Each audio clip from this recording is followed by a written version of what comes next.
Well, while this is us succeeding in plot twists and reveals, the strongest and most important part of it remains to be its cast.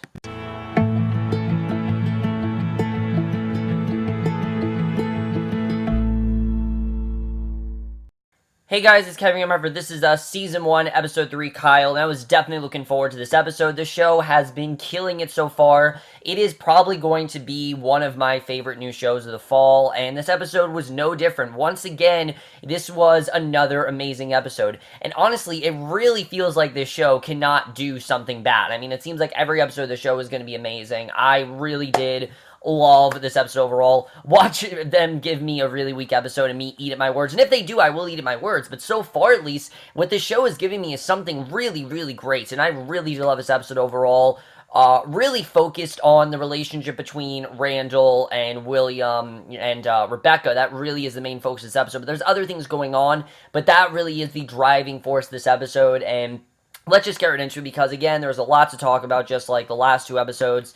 I love the way this episode starts off because it really does show how intimate the show is when it comes to its characters. Like I've said before, this show is mainly about, while it's about this family, it's mainly about us getting into these characters' lives and really seeing how these characters are and us feeling, the way they do. We get this great flashback to 1970s, and it shows us William, and at that time, he was a young man, poet, everyone called him Shakespeare, and every day he rode the bus, we see, he rode the bus every day, and he notices this beautiful woman on a city bus, which of course turns out to be his wife. They end up falling in love. He writes poems in a notebook, and everything really seems to be great. It seems like their life is going really well, and that is, of course, until drugs begin to have a very clear effect on their romance. They're both spaced out, with him scribbling nonsense in the same pad he used to fill with verse, which was very cleverly done, the way they did that. The way they would cut him writing something very poetic and just really methodical, and then complete nonsense. They did such a great job with that.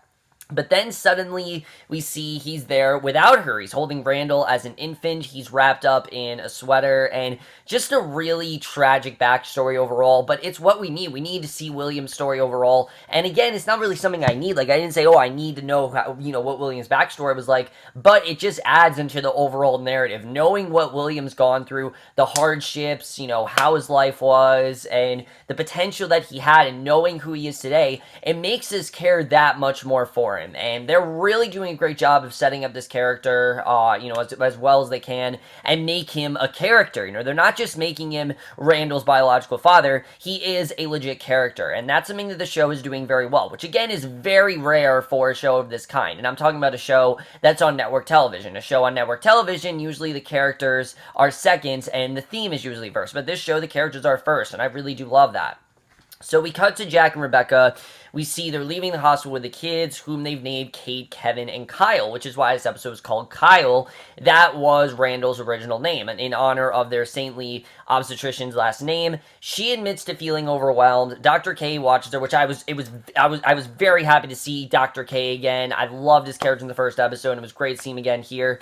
He watches her with a kind yet very clinical eye. He can tell, obviously, something's not right. He's seen postpartum exhaustion and or loss before. She's certainly swimming in both, but Jack is, again, trying to be positive. He's saying, let's go on this big adventure. Let's take these babies. And when he bounds to get, when he goes to get the car, though, we see Rebecca notices William standing on the other side of the street, and she shouts to him, but he leaves. She doesn't know, of course, who he is, but obviously, we know that something's going on there. But that was a really great way to start the episode. I really did love the way it was done overall. Really good stuff there.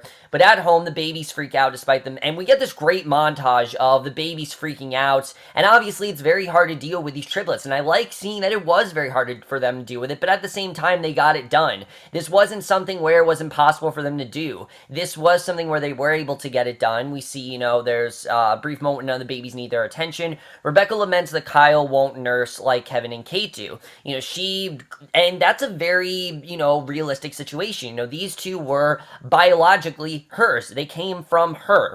Therefore, they're going to, they're going to get used more to her. Kyle, on the other hand, or Randall, whatever you want to call him, he's not nursing like them, and she tries to mention William's appearance at the hospital, but Jack is far too involved in his Everything is Fine campaign to listen. He's saying that he was a complete stranger, and look how quickly he took to her breast, and I thought, it was funny and everything, but again, we can see how Jack's positivity is starting to get a bit degrading on Rebecca, and that's something that works so well with these characters, though, is that while it does get degrading, it never gets too degrading that they don't love each other, because at the end of the day, they do love each other, and that's something that the show is just showing so well, is that at the end of the day, Rebecca and Jack do love each other, and I really do love that, which makes me so interested in what the hell is going on in the present, which let's just jump right into that.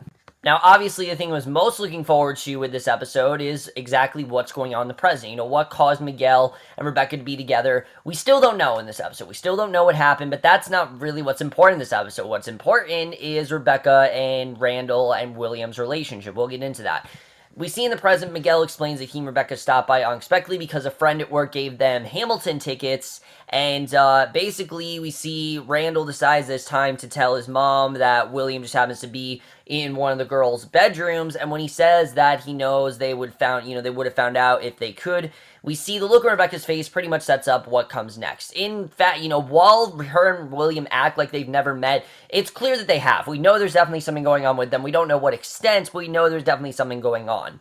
So when their son is out of the room, Rebecca angrily reminds William that they had a deal, and she's very upset about it. I mean, we don't really know what exactly is going on, but we can see that Rebecca is quite upset with William. Now, she's telling him straight out, look, we had a deal, and we don't know really what it's about, but she says, to make sure that he leaves Randall, and that he should, get away, and that he just shouldn't be in Randall's life, and we don't really know what that's all about. But we then see in flashbacks with Rebecca tracking down William, whom the bus driver referred to as Shakespeare, who asks if he can check in on his kid from time to time. She takes again the heroin paraphernalia around his apartment and adamantly says no. I mean, he just doesn't seem like the right person to. Not that she doesn't want him in Randall's life. I'm sure she does want him in Randall or Kyle at that time's life. But she sees by, his upbringing and, what he's been doing, that he's obviously not in the right, Randall would not be in the right hands to, he's not the right person to parent, to be a parent to. And then she admits that she's not bonding with the child, and William suggests that she give him his own name, because Kyle, that's really the thing that's making him stand out. The fact that the other two are hers, this one, she feels like she not stole it, but she feels like this is someone else's that she's kind of just babysitting. And that's very much, what she feels like here. So William suggests, and because we find out that Dudley Randall was the poet that William used to read to the boy's mother, William gives Rebecca a book of the poet's work, and she leaves. I will admit that was a little bit predictable, but it worked. It worked overall. I understood what they were trying to do there, and I really loved it overall. So we now know what exactly they did, that, he agreed wouldn't be William's life. So you can imagine why Rebecca's mad at William. She warns William that his son will put saving him ahead of everything else in life, and, that's how Randall is. He focuses 100% on his family, and he will do whatever he can to provide for his family. And she's worried that he's going to get too preoccupied and focus too much on William and not focus enough on himself. And the notion scares William so much that he tries to leave, obviously, because, she's telling him straight out that you need to basically, you need to back off, and you need to not rely on him so much. And William takes this as, a notion to run off, and he tries to leave. Randall chases him, and with good intentions bullies him into going to the fancy cancer doctor appointment that Randall set up, and it was definitely a very sad scene, especially knowing that William really doesn't have much control over what's going on. I think definitely it's sad what's going on there, especially because what we get next, we get this very sad but kind of unsurprising news. I think we kind of all saw this coming. William is running to the doctor, actually. We see that his cancer is actually metastasized, and he's got months left, and Beth's crying, we see. There's a few tears, a little prodding from Beth, and Randall decides to knock on his father's door. He starts to use the time they do have by asking to hear about his biological mother, because he wants to know what she was like. He didn't really get to know her, and I like that he is taking that extra step and trying to get to know who his biological mother was, because that's just as important as Randall. Randall is just as important as his mother was. And we do get this great scene with Beth where she talks about how, he's been living in their house, and the kids don't know who he is. So we were wondering if Randall is going to let his kids know that this isn't his friend from work. This is in fact someone that this is in fact his father, and that the reason he's there for. But I thought that was definitely very well done, and I think William's going to die really soon. I really do, honestly. I think he could end up dying halfway through this season. I really could see that happening, and it's going to be sad, but they're doing a really good job of making us care for William. But again, the fact they're making us care so much for him, it's going to be all that much sadder once he dies. And I don't want him to die, but I guess he's going to have to die soon, and it's going to be sad to see him go, but we'll have to see where that ends up going. We then see a flashback. Rebecca and Jack are talking about how they both can't stop thinking about the baby they lost. There was also this great scene with Jack and Dr. K, where Dr. K tells Jack, that Rebecca has, lost a child, and that she's in a much different situation than him. He was able to turn a negative situation, turn into a positive one, but it didn't really directly affect him. He's not the one that has been having these, had this baby, from him, inside of him, and it didn't come out. I mean, one of the scariest things a mother can go through is the loss of a child, and I think they portrayed it really, really well here. They talk about how they both can't stop thinking about the baby they lost, and again, I love that this situation, they're getting through this together. They're not going to let this stop them. They're not going to let this destroy their marriage, which, conventional TV shows do. This show does not do that, though. It relies so much on the love that these two have for each other, and it sounds ridiculous, but it really is something beautiful, and I really love that. And feeling more united, they evidently agree about renaming their adopted son, and we get this, the end of the episode, we see Rebecca, she's breastfeeding him later, and she says, "Hi, Randall." Just a really great conclusion to this storyline overall. I really love where this is going. Really great stuff with that, and I really think we got some great insight into Randall's character overall. I already really care about Randall, but now this is the storyline I'm caring about the most. I can't wait to see where this is going. It's very sad where it's headed, but between the flashbacks and now what we know, I can't wait to see where we are headed, towards, as the season goes on. So that's pretty much everything that happens in the main plot. Now let's get into Kevin and Kate, because in this episode they were in fact separate from everything else. The other episodes they were together, but this one they really were separate. They definitely had their own thing going on, but just as interesting. I really did like what was going on here. We see it's the morning after Kevin's Hollywood party. Toby wakes up on the sofa and marvels at Kate, who is singing to herself in the bathroom, and he tells her that she's got a great voice and tells her to sing in public, but she quickly shuts that down. She just feels it's not the right thing to do, and they're having a lackluster breakfast. Kevin bounds in, all excited about his upcoming move to New York. He feels it's exactly the right move for him, which I agree. I think it really was the right thing for him to do, and she asked if that was real. Turns out that Kevin actually really wants to do theater in the Big Apple. He wasn't joking about it. I thought that he was joking in the second episode, but no, he was not joking. He's actually serious about going into theater, and he says that maybe she should specify that he doesn't want to do anything, he doesn't want to show nudity, and he doesn't want to do anything comedic. He wants to do something where he can be taken seriously, because again, Kevin had that whole thing in episode 1, am I going to be better than the Manny? He will do whatever he can to show that he can be taken seriously, and he can do actual dramatic work, and I really love where this is headed. He assumes that his sister, will come along as well, which we learn is also his assistant in this episode, and that really does drive this part of the episode. The relation between Kate and Kevin is very interesting, because these two are identical twins, therefore they depend on each other, and again, just like Jack and Rebecca, this episode really does show the love those two have. Obviously very different, but it's really a bond that can't be broken. It's different when you're brother and sister than when you're identical brother and sister. When you're identical twins and you've been together, and you're born on the same day and you're always together, this obviously is a big change for her, and we see he starts packing his stuff, which I thought was interesting to see, but Toby wants to put the spotlight on Kate. She feels that it's finally time for her to think about herself, because Kate hasn't really thought about herself. Think about it. She's very much like Jack in that regard, where she puts all of everyone else's needs before her own, and she talks about how awesome she is, so he shows up at her house and offers a day where she's the star, complete with red carpet, paparazzi, a chauffeur. I mean, he really goes all out, and I mean, if there's nothing else that says Toby's just such a great guy, this episode shows that. I'm really loving Toby's character overall, and I love that he really just sees all this potential in her. I really love it. She's the star, and there's this singing gig at his aunt's nursing home, and we see that he takes her to the nursing home, and she ends up singing Time After Time by Cyndi Lauper, and she's actually great. I was surprised by how great she really was, but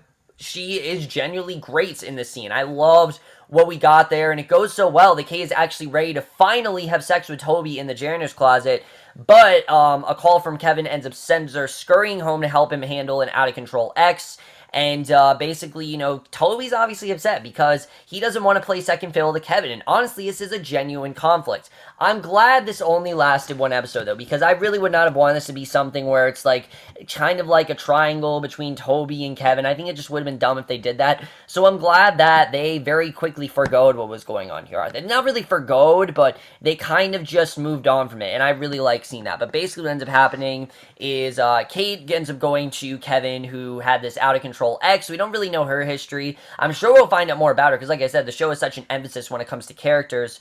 And Toby is finished with their twinish, and he says he can't play second banana to her brother. He grumbles, says that she has to, everyone has to, and that's how it's always going to be. He's always going to be her first priority, and he just, even though Toby wants to, he's never going to play the role that Kevin does, and that's just kind of how it's going to be.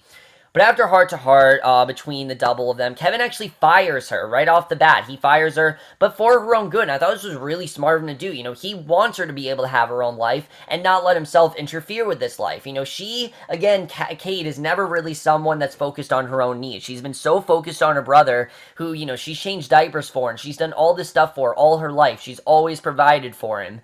And now that, they have very different lives going on, they need to kind of separate for a little bit. And he said it's time for them to have separate lives for a while. He doesn't really know who he is and she says she doesn't really know who she is if she's not his sister. That's how big of a change this is for her. And he says that he does, and that she's going to love herself, because we see that Kate really does not love herself. I don't really think Kevin does either. Kevin definitely, this is someone that he goes into a closet and he just cries. I mean, again, there's a lot going on with Kevin that we still don't know, and I really do like that. And that's something the show's doing a great job with, is that it is answering some questions, but it's not really answering the bigger questions. Why is Kevin the way he is? Why is Kate the way she is? We kind of know how Kate turned out this way. We don't really know how Kevin turned out this way, and I like that. So Kate then calls Toby over so she can apologize in person, something that doesn't really work until she says that she has a condom, and they do end up having sex. He says that he accepts their apology, and Kevin, she dodges a call from Kevin. Kevin's happy to see that she did in fact dodge his call, because it seems like she's moving on with her life. And we get this great scene where she wakes up in the middle of the night, terrified that something bad is going to happen on that plane, and thank God nothing seemed to happen. Kevin is on the plane to New York, ready to start his new life, and that is the way we end Kevin and Kate's storyline, with them deciding that the best thing to do is to stay apart. But they're really closer than ever in this regard, and I really did like seeing it overall. Really good stuff, and again, it very much coincides with what's going on with Randall and William. These are two people that want to be in each other's lives, but have very separate lives, and need to let themselves live their own lives, and we definitely see that within this entire episode. In fact, the episode in general, I really think is about, control. Really, when to have control in someone's life,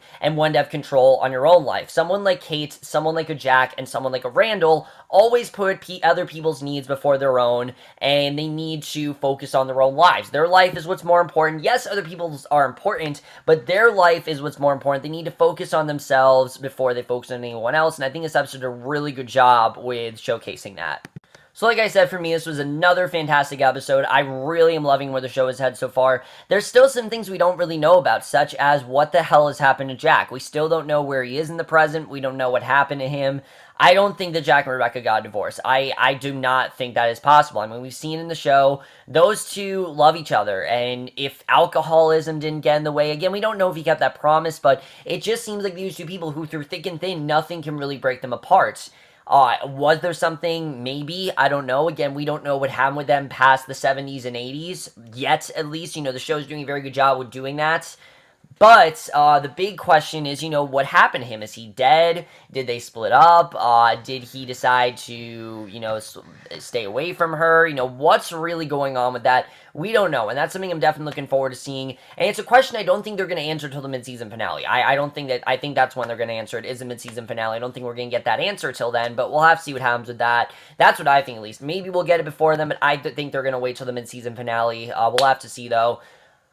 Jack and Rebecca, like I said, I really do like their arc overall, though. I like seeing that Rebecca is, getting used to Randall. I like seeing their story overall. The question is, William and Rebecca, is he going to go with Rebecca's promise? Because obviously, we see that he's not going to go with that. Randall's not going to let him do that. Randall's not just going to let him abandon him. He wants to be in his father's life. He wants to do whatever he can to provide for his father, and he's not going to let his father leave. He now knows that William is dying, and he only has so much time left with him, and he's going to, he's not going to waste that time. He's going to use that time wisely, and he's going to do what he can to be in his father's life. And I definitely did feel bad for Randall, because he really is doing whatever he can. He let this man into his life that he really does not know, but that he feels like he knows, because he does know him. He is his father. But again, he doesn't know the full story of what's going on, and I'm sure that he will eventually tell him. But again, Rebecca doesn't really want them to know that they know each other, but I feel like it's going to come out in some way. We'll have to see the way that goes.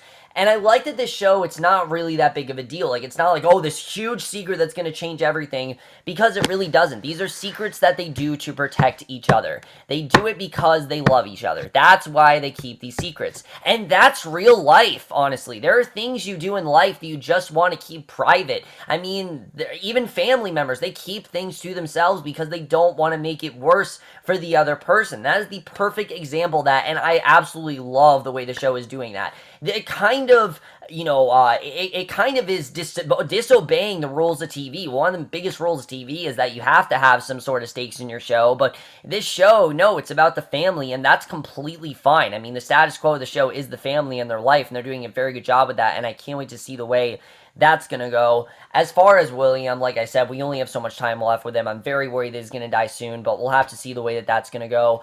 I loved what they did with Kevin and Kate in this episode. I like that Kevin told Kate, look, go live your life. Don't worry about me. I know you want to be in my life, but you kind of have to take a step back. And I totally understand where Kevin is coming from, because, yeah, Kate, I wouldn't say was overbearing. That's definitely not the word. She wasn't overbearing, but she was too focused on him, and she didn't really pay attention to herself. She should, in fact, be paying attention to herself. She matters just as much as her brother does, and she needs to understand that. She clearly does not love herself. She doesn't know what's so great about herself, and that's why she's focused so much on Kevin, who I'm pretty sure she's not jealous of, but I feel like that is, again, her motivation. That's the thing that makes her want to do better, and I'm liking that, she's starting to focus on herself, and I'm hoping that she sticks this way. If she does, in fact, decide to stick with herself, doesn't make some rash decision and go back to Kevin, but we'll have to see the way it turns out.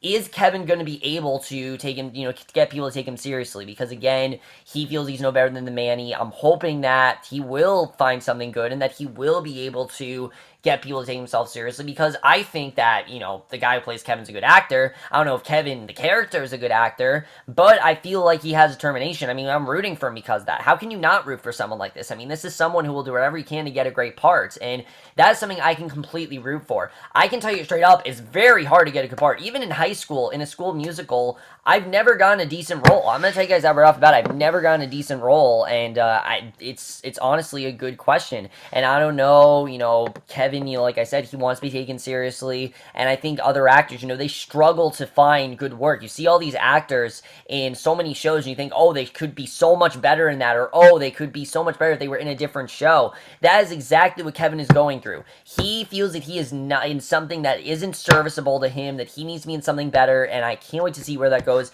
That is why I'm so compelled by that arc. How can I not be compelled by that arc? It's so interesting, and I love what it's saying about actors and the work they're going, and the way they're doing that is so great. This show in general is just impressing me so much, and by now I would have thought the show would have given me an okay episode. I really think they would have, but no, it really seems like the show is staying strong. It's going to get just as good every episode. Again, it's not topping the pilot. I think it's going to take a lot to do that, but I'm absolutely loving this show. The show so far has given me nothing bad. Again, if this show does give me something bad, I will generally say that it's bad. This show hasn't given me anything bad, though. It's everything they told me is entirely plausible. Everything they've told us is entirely realistic, and everything they've given us to work with.